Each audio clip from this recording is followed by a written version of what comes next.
जम्मू कश्मीर में इन दिनों आतंकी घटनाओं में तेजी से इजाफा हुआ है। आतंकियों से लोहा लेते वक्त कई जवान शहीद हो चुके हैं, जिसके बाद सेना के जवान आतंकियों को चुन चुन कर ढेर कर रहे हैं। सेना से आतंकियों की भिड़ंत के वक्त देखा गया है कि आतंकी अत्याधुनिक हथियारों से लैस रहते हैं। अब ऐसे में सवाल ये उठता है कि आतंकियों के पास कहां से चीनी और अमेरिकी हथियार पहुंच रहे हैं। क्या आतंकियों को सीधे पाकिस्तान हथियार मुहैया करा रहा है? चलिए अपनी इस रिपोर्ट में यही समझने की कोशिश करते हैं कि आखिर जम्मू कश्मीर में आतंकी घटनाओं में पाकिस्तान कैसे रोल निभा रहा है।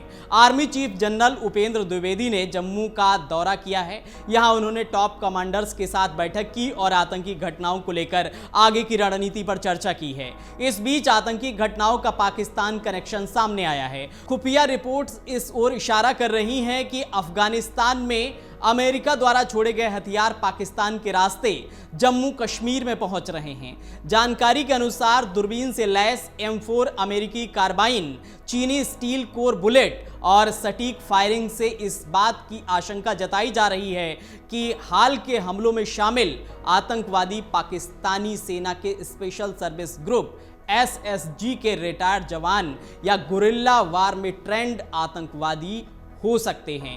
M4 कार्बाइन और चीनी स्टील कोर बुलेट का पहली बार इस्तेमाल पाकिस्तानी आतंकवादियों ने 20 अप्रैल 2023 को किया था।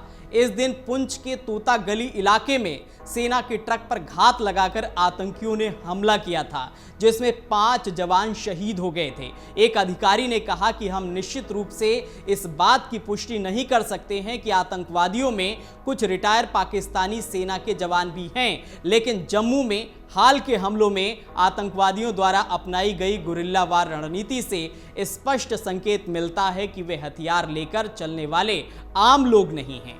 आगे अधिकारी ने कहा कि जम्मू कश्मीर में मौजूद आतंकी या तो पूर्व पाकिस्तानी सेना के नियमित सैनिक हो सकते हैं या फिर ये गुरिल्ला वार में प्रशिक्षित आतंकवादी हैं। हम घने जंगलों में अत्याधुनिक हथियारों से लैस युद्ध प्रशिक्षित आतंकवादियों से लड़ रहे हैं। M4 कार्बाइन को 1980 के दशक में अमेरिका में M16A2 असॉल्ट राइफल के शॉर्ट वर्जन के रूप में डेवलप किया गया था। ये अमेरिकी सेना का प्राइमरी इन्फेंट्री वेपन और सर्विस राइफल था। उन्होंने कहा कि चीनी स्टील कोर गोला बारूद एक कारतूस है। इसमें एक स्टील कोर होता है जो धातु के जैकेट या कोटिंग से घिरा हुआ होता है, जिसमें क्षमता होती है कि वो किसी भी चीज को भेद दे। जम्मू संभाग में दहशत फैलाने वाले आतंकी पाकिस्तान के पंजाब और खैबर पख्तून इलाके के रहने वाले बताए जा रहे हैं।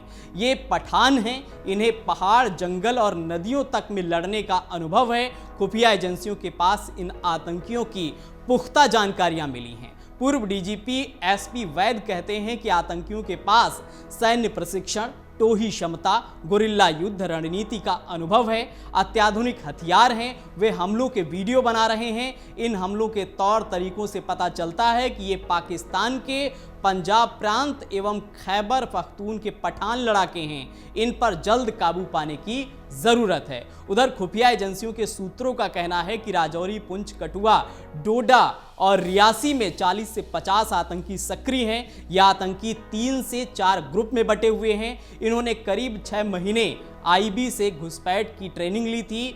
इन्हें अफगानिस्तान में तालिबानी आतंकियों के साथ लड़ने का अनुभव है। आतंकियों के पास नाइट विजन कैमरे भी हैं जो दूर से स्नाइपर वार करते हैं। यानी कि एक पाकिस्तान बहुत बड़ी साजिश को जम्मू कश्मीर में अंजाम दे रहा है।